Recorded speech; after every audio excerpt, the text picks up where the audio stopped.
الحمد للہ رب العالمین والصلاة والسلام علی سید الانبیاء والمرسلین اما بعد فاعوذ باللہ من الشیطان الرجیم بسم اللہ الرحمن الرحیم الصلاة والسلام علیک یا سیدی یا رسول اللہ وعلى آلك وأصحابك يا سيدي يا حبيب الله الصلاة والسلام عليك يا سيدي يا نبي الله وعلى آلك وأصحابك يا سيدي يا نور الله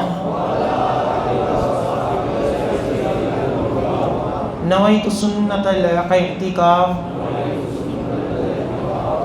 الحمدللہ عز و جل۔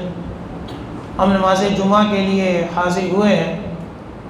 دعا ہے کہ رب تعالی ہماری اس ادنا سی حاضری کو اپنی بلند بارگاہ میں قبول و منظور فرمائے، اور جو کچھ اس جمعے میں بیان ہوگا اسے سننے کی، سمجھنے کی، اس کے اوپر عمل پیرا ہونے کی اور مجھے صحیح طرح بیان کرنے کی توفیق عطا فرمائے۔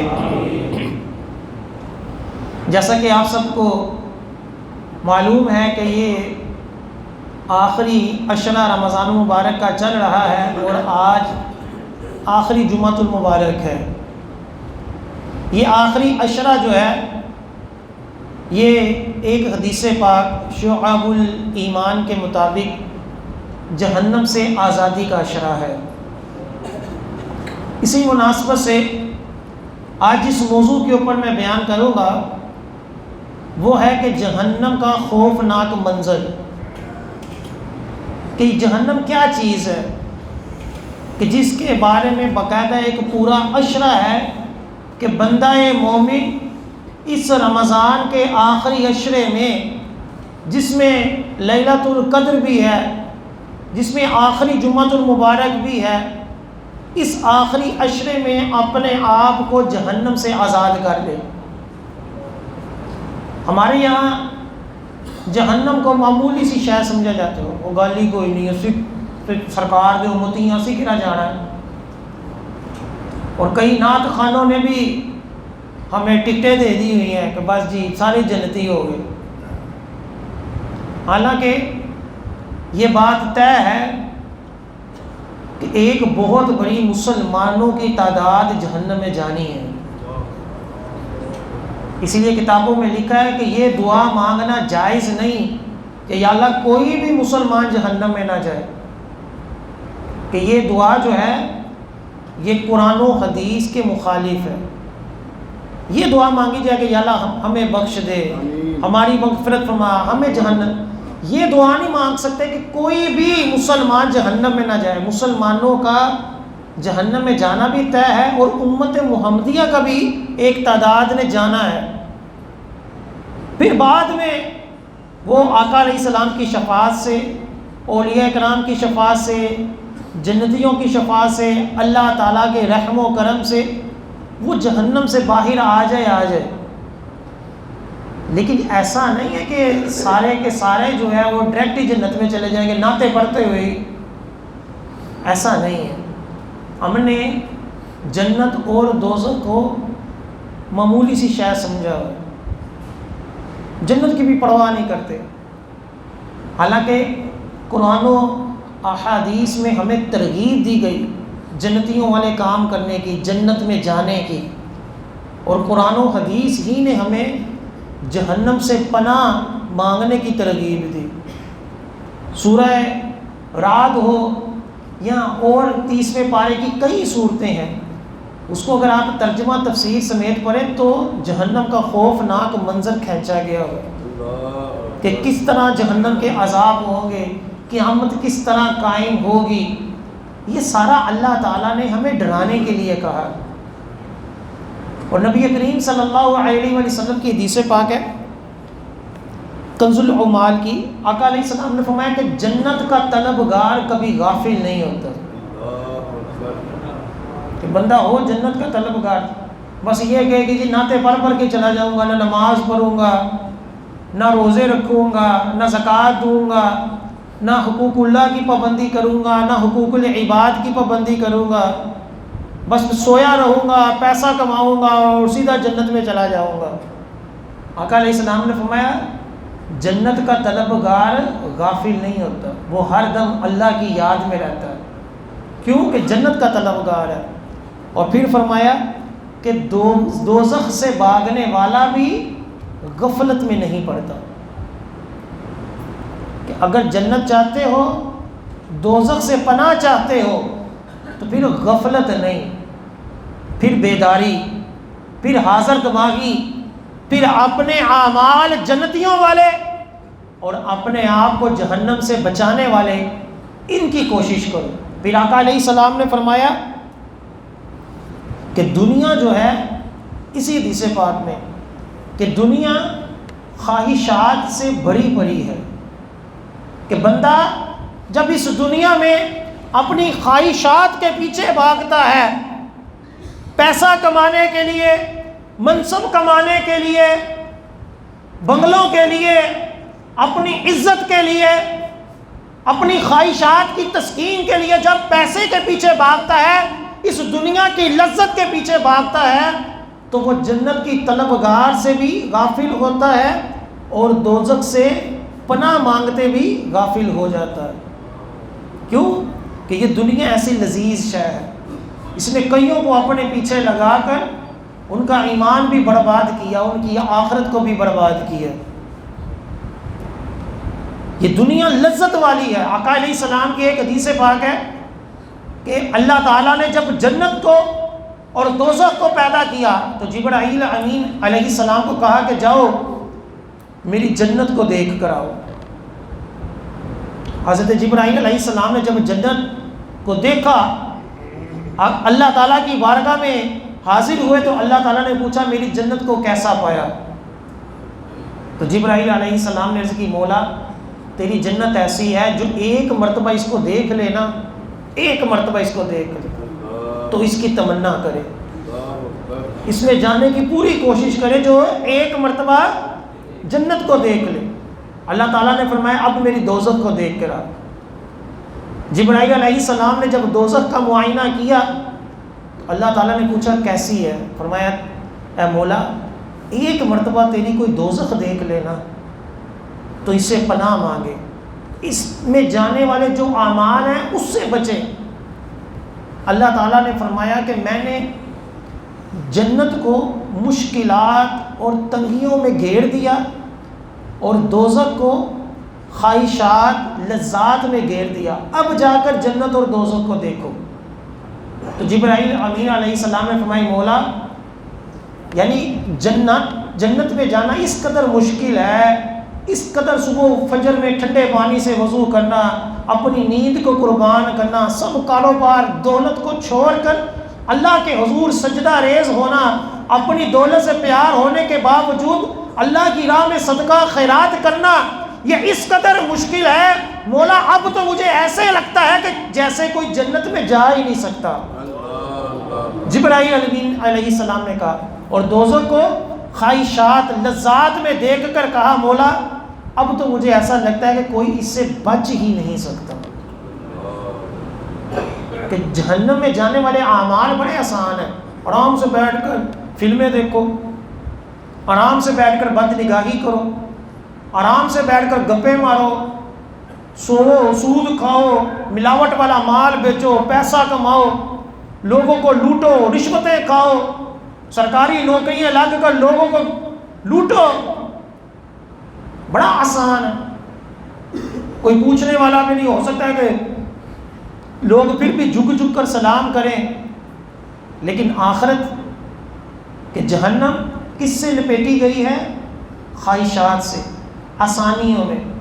نیک کام کرنا بڑا مشکل ہوتا ہے، نیک کام کرنا مشکل ہے اور برا کام کرنا کوئی مشکل نہیں ہے، لیکن جو نیک کام مشکل سے کریں گے نا، ابھی آپ اعتکاف بیٹھے ہوئے ہیں، یہ 10 دن ہے نا، زندگی میں کئی دن گزر گئے، عیاشیوں میں گزرے، ہمارے گناہوں میں گزرے، ان 10 دن کی جب آپ لذت پائیں گے نا تو ساری زندگی ان 10 دن کی لذت نہیں جائے گی، کہ نیکی کی لذت تادیر قائم رہتی ہے، اور جو گناہ کی لذت ہوتی ہے یہ چند منٹ کی ہوتی ہے، پھر اس کے بعد کیا ہوتی ہے؟ پشیمانی ہوتی ہے، شرمندگی ہوتی ہے، اظہار افسوس ہوتا ہے۔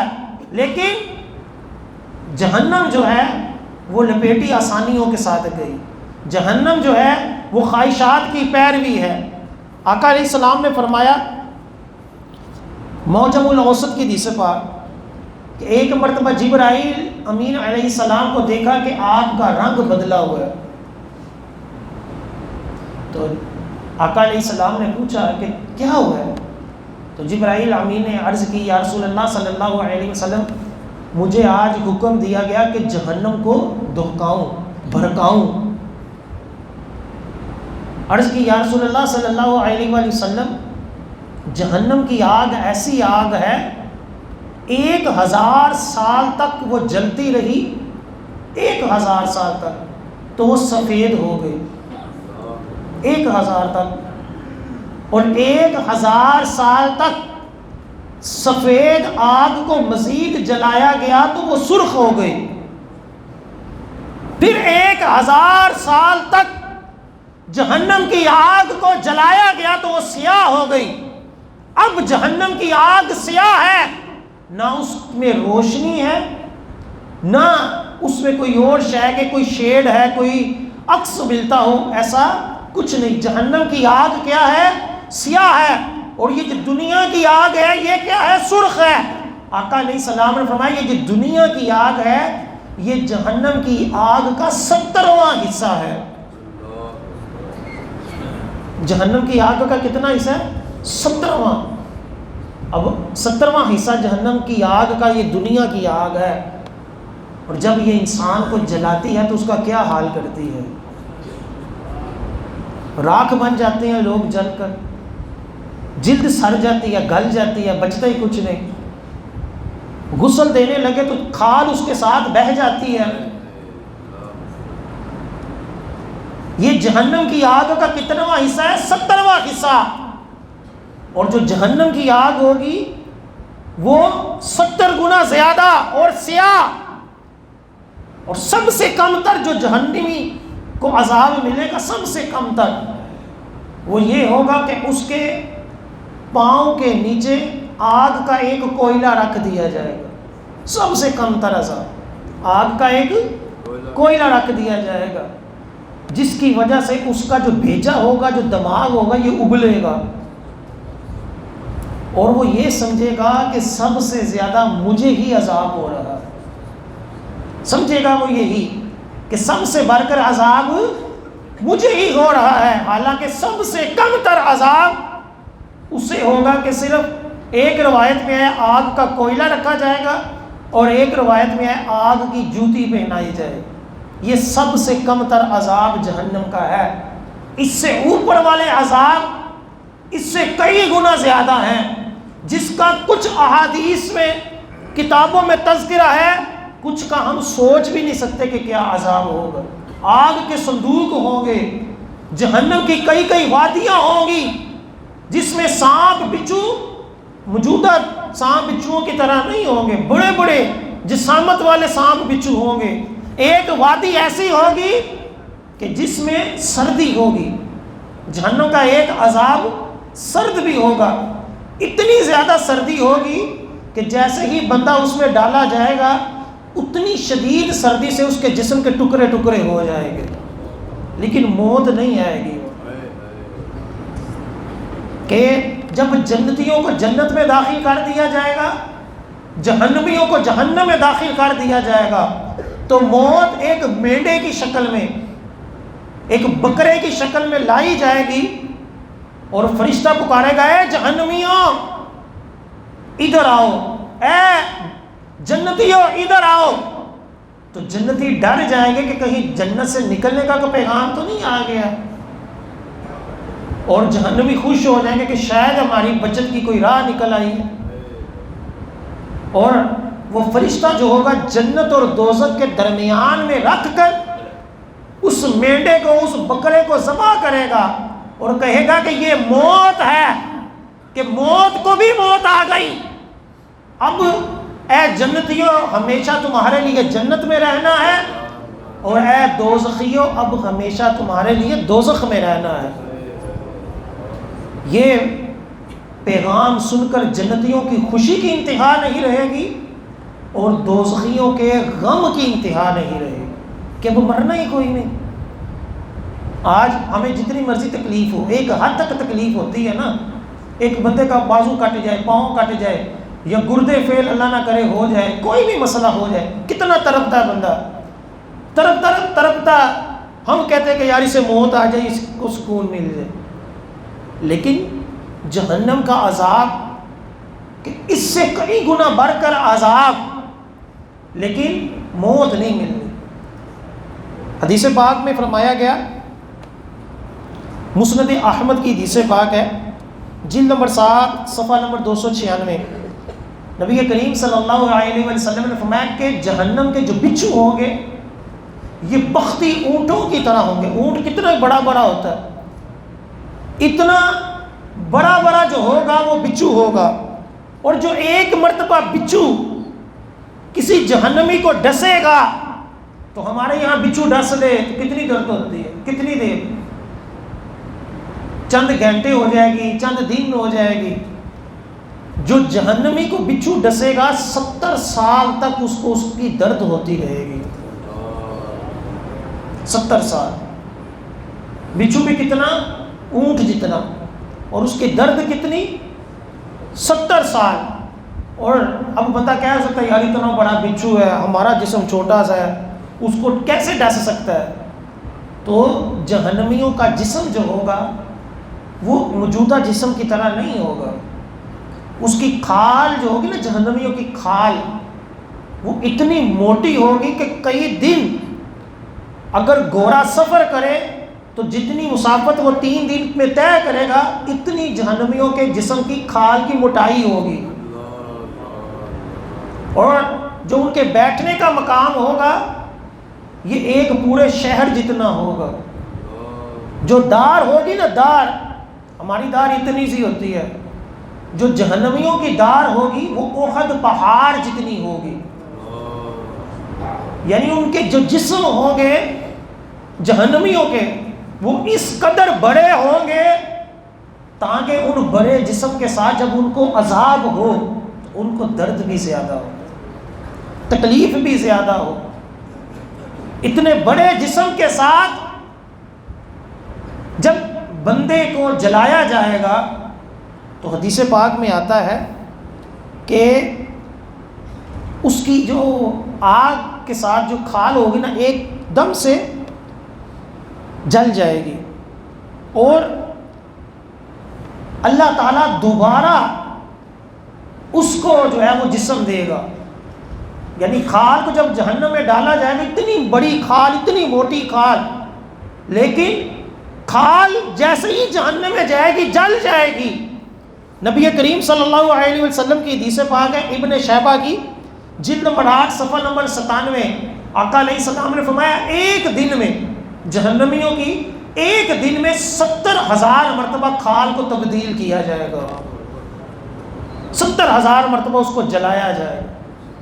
جب جلایا جائے گا کھال جل جائے گی، دوبارہ پھر جسم دیا جائے گا، پھر جل جائے گی، پھر جسم دیا جائے گا۔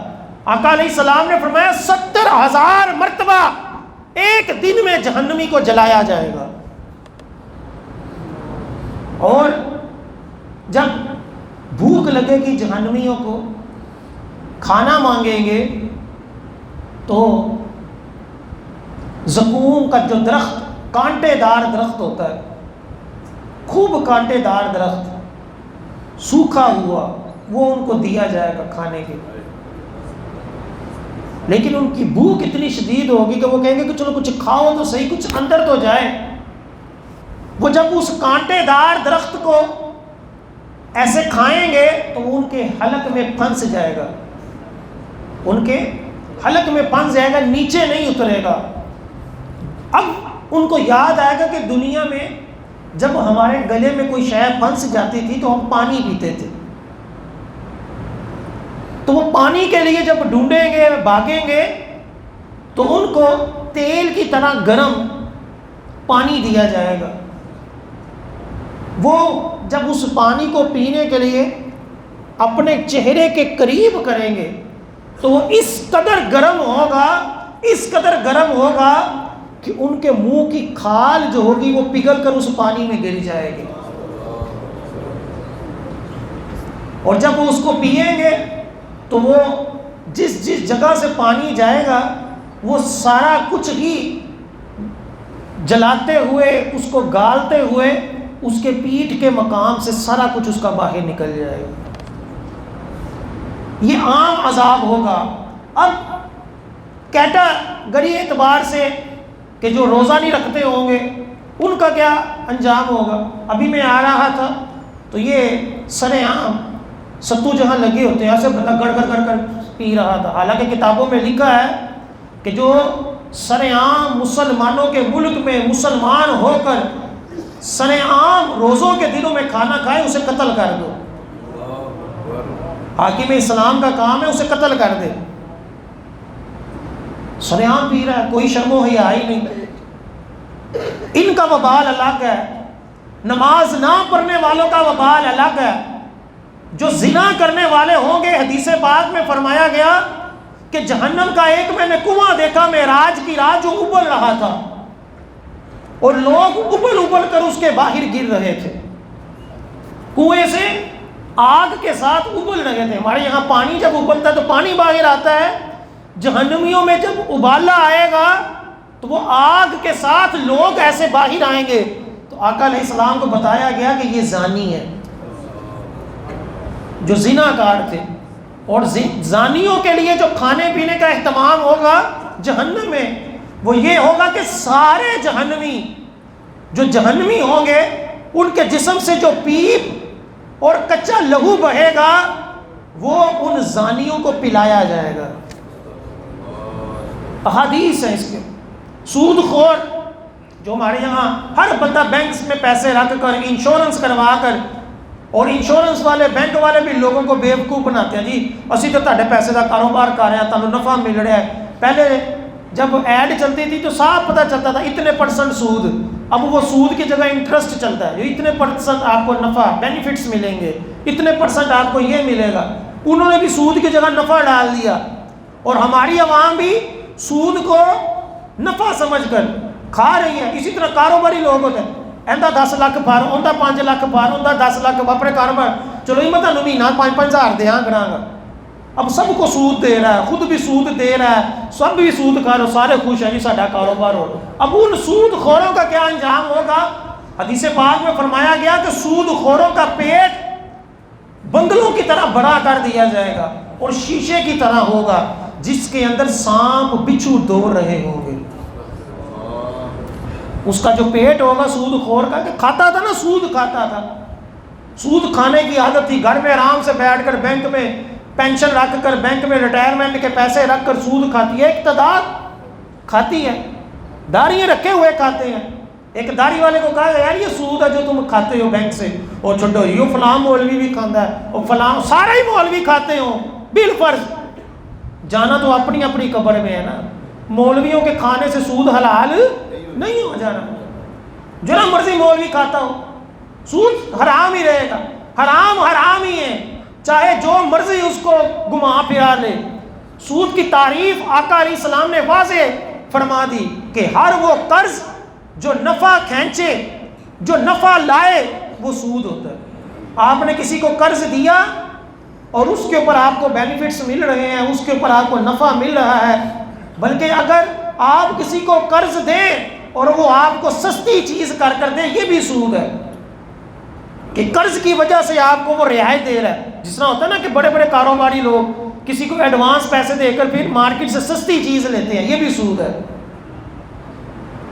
زمیندار طبقہ آڑتیوں سے پیسے لے لیتا ہے فصل میں اور ان کو کہتا ہے کہ میں فصل تمہیں بیچوں گا اور سستی بیچوں گا، اور آڑتیوں سے وہ پیسے لے کر اپنی کاشت کرتا ہے، کیمیکل خریدتا ہے، کھاد خریدتا ہے، وہ سارا کچھ خریدتا ہے. بعد میں وہ اپنی فصل اسی آڑتی کو دینے کا پابند ہوتا ہے اور سستی دیتا ہے، اس وجہ سے کہ اس نے مجھے کیا دیا ہوا ہے؟ قرض دیا ہوا ہے. تو یہ بھی سود ہے. سود کی تعریف کوئی ایسے ہی نہیں کہ جو بڑی مشکل سی ہے، سیدھی سی تعریف ہے. اگر آپ کسی کو قرض دے کر اس کے گھر دعوت کھائیں، کہ پہلے وہ تمہاری کبھی دعوت نہیں کرتا تھا، اب تمہارا مقروض ہو گیا ہے تو تمہیں دعوت کھلا رہا ہے. اسی طرح آپ اپنے مقروض کے پاس گئے، اگے پیچھے نے تمہیں کبھی بوتل نہیں پوچھی، بوتل ایسا تو پیار ہے کہ تھوڑا لیٹ کر دے، پیسے بعد میں مل جائیں. حدیث پاک میں فرمایا اگر کسی کو قرض دو اور وہ تمہاری دعوت کرے تو دعوت نہ کھاؤ. ہاں اگر وہ پہلے بھی قرض سے پہلے بھی تمہاری دعوت کرتا تھا تو اب کھا لو. اس کے علاوہ اگر وہ اسپیشل اس قرض کی وجہ سے تمہاری دعوت کرتا ہے تو وہ دعوت نہ کھاؤ. آقا علیہ السلام کے صدقے جو اس امت کے بڑے بڑے علماء، صوفیہ کرام، ائمہ کرام گزرے ہیں، امام ابو حنیفہ رحمۃ اللہ علیہ ان میں سے آتے ہیں کہ جس کو قرض دیا ہوا تھا تو ایک مرتبہ سخت دھوپ تھی، تو اس بندے کے جس کے گھر میں وہ مقروض رہتا تھا، جس مقروض کا وہ گھر تھا، اس گھر کی چھاؤں میں نہیں آئے کہ کہیں یہ بھی سود نہ بن جائے. یعنی یہ ان کا تقویٰ تھا، حالانکہ شرعاً یہ سود نہیں بنتا تھا کہ اس کا چھاؤں کے قرض کے ساتھ تعلق ہی کوئی نہیں، لیکن تقویٰ اس بندے اس مقروض کے گھر کی چھاؤں میں بھی نہیں آئے کہ کہیں یہ بھی سود نہ بن جائے. سود خور کا جہنم میں عذاب الگ ہے. ایک حدیث پاک میں ابن ماجہ کی حدیث پاک جلد نمبر 701 حدیث نمبر 4324 کہ جب جہنمی جہنم میں جائیں گے، ایک عرصہ ان کو عذاب کا ہو جائے گا، تو پھر جہنم کے جو داروغہ ہوں گے حضرت مالک علیہ السلام ان سے عرض کریں گے کہ یا مالک، یوں عرض کرتے رہیں گے، سفارش کریں گے، التجا پیش کریں گے. حدیث پاک میں فرمایا 1000 سال تک وہ دروغہ جہنم کو پکارتے رہیں گے اور وہ ان کی طرف توجہ نہیں کرے گا. 1000 سال بعد دروغہ جہنم جو ہوگا وہ ان جہنمیوں سے پوچھے گا مجھے کیوں پکار رہے ہیں، کیا مسئلہ ہے؟ تو وہ عرض کریں گے مالک سے، مولا سے ہماری رہائی کی التجا کر دو. تو وہ 1000 سال تک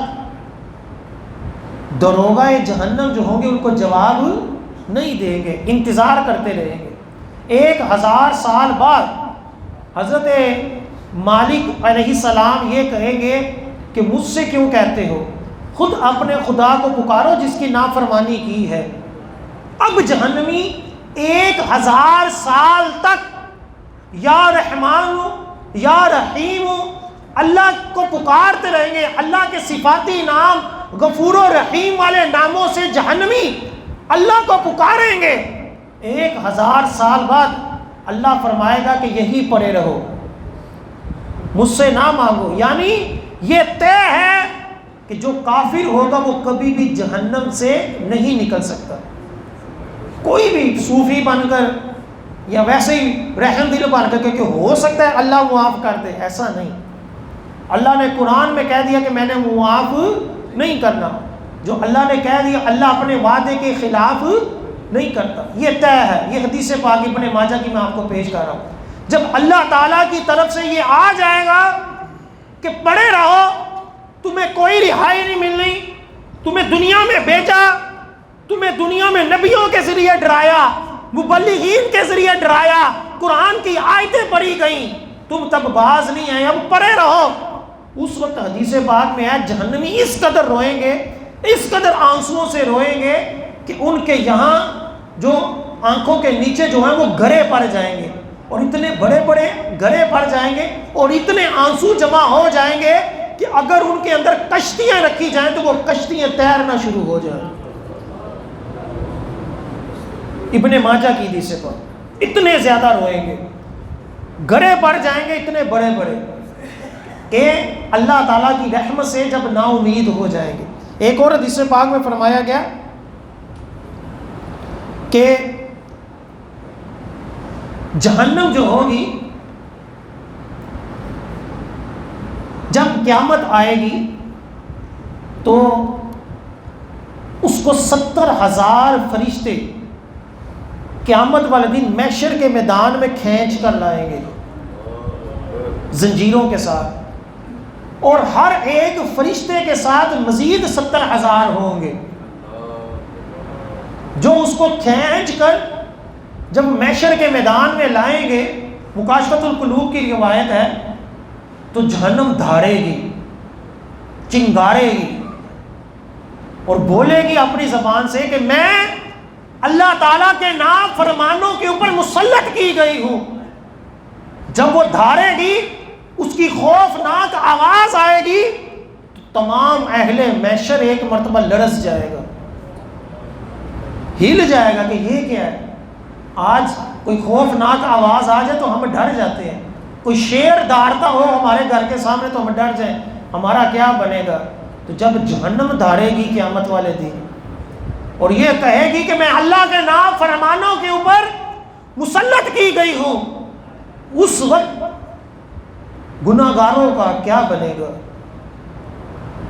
آج ہم خود ساختہ خوش فہمیوں میں مبتلا ہیں کہ نہیں جی میں نے کچھ نہیں ہونا، میں بخشا ہے. قبرستان بھی جاتے ہیں تو ہمارے ہانسے نہیں ختم ہوتے، ہنس رہے ہوتے ہیں، نمازوں کا مذاق اڑاتے ہیں، نمازیوں کے اوپر طنز کرتے ہیں، مولویوں کے اوپر. مسلمان ملک ہو کر، مسلمان ہو کر جو دیندار ہیں، جو نمازی ہیں، جو حافظ ہیں، جو مدرسے والے ہیں، جو دین کا کام کر رہے ہیں، ان کے اوپر بھی تنقید کرتے ہیں. جو نماز پڑھنے والے ہوں، جو حاجی ہوں، ان کا مذاق اڑاتے ہیں اور اپنے آپ کو تسلیاں دیتے ہو اللہ نے کہنا بخشیا جانا ہے. ان کا کیا ہوگا، حاجی فلاں کام کرتا ہے، وہ حاجی فلاں کرتا ہے. جو حاجی غلط کر رہا ہے اس کا وبال اس کے ساتھ ہے. ہم سے ہمارے اعمال کی پوچھو. مجھ سے یہ نہیں پوچھا جانا تیرے محلے دا مولوی کی کرتا سی، چل وہ صحیح نہیں سی تو بھی چلا جا جنتی. ایسا نہیں. مولوی سے بھی پوچھ ہونی ہے، عالم سے بھی پوچھ ہونی ہے، پیر سے بھی پوچھ ہونی ہے، ہر شخص سے اس کے اعمال کی پوچھ ہونی ہے. یہ نہیں ہوگا کہ ہمارا حکمران غلط ہے تو چلو جی تنوی معافی، اس سے اس کے اعمال کی پوچھ ہونی. ہم کبھی بھی اس خوش فہمی میں مبتلا نہ رہے کہ چلو جی اے بخشیا گیا تھے اسی بھی بخشے جاؤں گے. یہ کون سا فارمولہ ہے؟ یہ کوئی فارمولہ نہیں. ہر ایک سے اس کے اعمال کی پوچھ ہونی ہے. اب گناہگاروں کے گناہوں کو اللہ معاف کرنا چاہے تو یہ اس کی مرضی ہے، لیکن اگر اللہ تعالیٰ کسی کے گناہ کے اوپر اس کی گرفت کرنا چاہے تو یہ اس کا انصاف ہے. ٹھیک ہے، انصاف ہے. اور اللہ تعالیٰ کا گناہ گاروں کی گرفت کرنا احادیث سے ثابت ہے، قرآن سے ثابت ہے. بے نمازیوں کے عذاب کے بارے میں قرآن پاک میں ذکر ہے، اس کے باوجود ہم کہ جی نہیں سیدھے جنتی ہیں. یہ خوش فہمی ہمیں شیطان نے ڈال دی ہے، ورنہ حدیثوں میں تو کہا گیا کہ جنت کی طلب کرو، دوزخ سے پناہ مانگو، اور اس قدر ترغیب دی جہنم سے بچنے کی کہ آقا علیہ السلام نے فرمایا، حدیث پاک میں ہے ابو داؤد شریف کی حدیث پاک، کہ فجر کے بعد، فجر کی نماز کے بعد وہیں بیٹھے جو 7 مرتبہ کہے اللہم اجرنا من النار. اجرنا کا معنی ہوتا ہے ہمیں، اور اجرنی کا مطلب ہوتا ہے مجھے. جب اجتماعی طور پر دعا مانگے تو اجرنا کہا جائے، اگر تنہا مانگے تو اجرنی. تو اگر بندہ فجر کی نماز کے بعد 7 مرتبہ وہیں بیٹھے کہے اللہم اجرنی من النار، اور 7 مرتبہ مغرب کی نماز کے بعد مانگے اللہم اجرنی من النار، اگر اسی دن مر جائے یا اسی رات مر جائے تو اللہ تعالیٰ اس کو جہنم سے پناہ دے گا.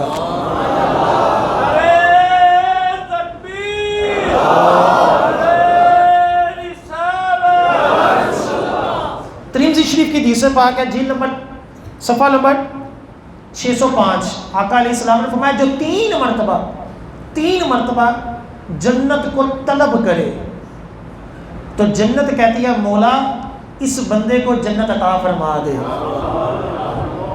جو 3 مرتبہ جنت طلب کرے.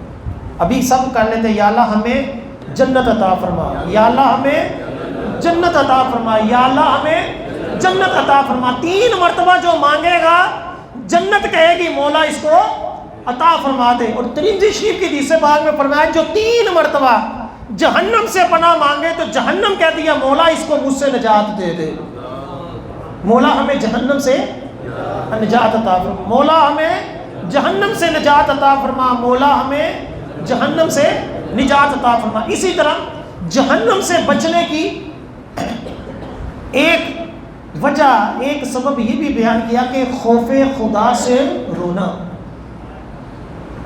ایک ہے کہ دعا مانگے، اللہم اجرنی من النار پڑھے، مولا ہمیں جہنم سے نجات عطا فرما، یہ مانگے۔ ایک کیا ہے حدیث پاک میں فرمایا گیا کہ جہنم کے خوف سے، اللہ کے خوف سے بندہ روئے۔ الترغیب الترہیب صفحہ نمبر 1040 کی حدیث پاک ہے کہ جو بندہ جہنم کے عذاب سے، اللہ کے خوف سے روئے تو اللہ تعالیٰ اس کو جہنم سے آزاد فرما دیتا ہے۔ اور ایک حدیث پاک میں فرمایا گیا کہ جو آنسو اللہ کے خوف سے بہہ گیا، چاہے مچھر کے برابر بہہ گیا، چاہے ہلکی سی آنکھ تر ہو گئی، اللہ کے خوف سے، جہنم کا بیان سن کر جہنم کے خوف سے اگر کسی کی ذرا سی آنکھ اللہ کے خوف سے تر ہو گئی، آقا علیہ السلام نے فرمایا کہ وہ جہنم میں نہیں جائے گا یہاں تک کہ دودھ دوبارہ تھنوں میں چلا جائے۔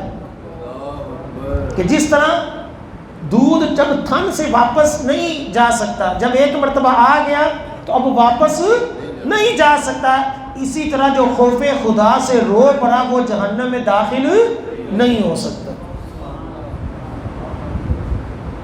اللہ کے خوف سے رونا بھی سیکھیں۔ ہم جب بھی روتے ہیں، جب ہمیں کوئی خسارہ ہو جائے تب بھی روتے ہیں۔ اللہ کے لیے رونا، اللہ کے لیے ہنسنا، اللہ کی رضا کے لیے ہر کام کرنا، یہ بہت بڑی عبادت ہے۔ ہم جب دعا مانگتے ہیں ربنا آتنا فی الدنیا حسنہ، ساڈا دھیان ادھر ادھر، مولوی بھی ادھر ادھر دیکھ کر دعا مانگ رہے ہوتے ہیں۔ کیوں؟ کہ وہ اس وقت ان کے سر کے اوپر پڑی نہیں ہوتی، اور غافل دل کی دعا اللہ تعالیٰ قبول نہیں کرتا۔ لیکن جب اپنی اولاد بیمار ہوتی ہے، جب اپنی ماں بیمار ہوتی ہے، جب اپنی ذات کے اوپر کوئی آزمائش آتی ہے، تب ہم دل سے مانگتے ہیں مولا پناہ عطا فرما، مولا کرم فرما دے۔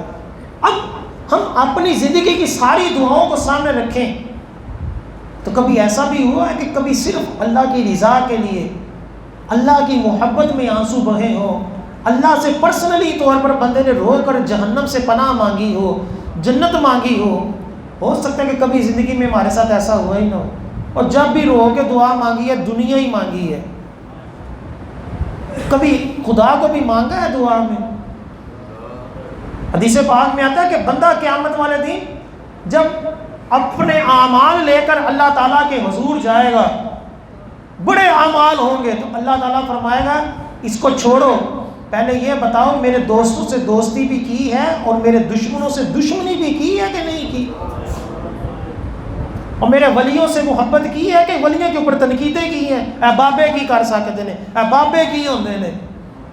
ہمارے یہاں جو سکالر ہے سوشل میڈیا پہ بیٹھتا ہے وہ سب سے پہلے ولیوں کو تختہ مشق بناتا ہے، ان کے اوپر اعتراضات کرتا ہے، بزرگان دین کو بابے بابے کہہ کر ان کو ذلیل کرنے کی کوشش کرتا ہے، لیکن اس کو اتنا پتہ نہیں کہ جو عزت والے ہوتے ہیں ان کے اوپر تان کرو، صحابہ کی شان میں بے ادبی کرو تو بندہ خود ذلیل و خوار ہو جاتا ہے۔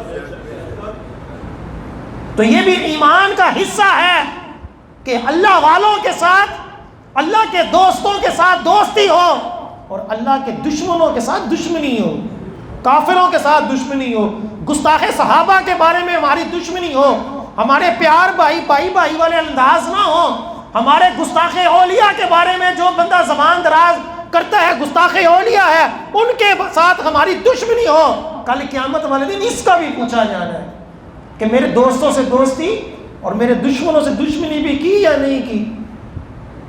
جہنم سے پناہ جو ہے وہ مانگی کہ نہیں مانگی، جنت کی طلب بھی کی یا نہیں کی، اللہ کی رضا کے لیے بھی کوئی کام کیا یا نہیں کیا۔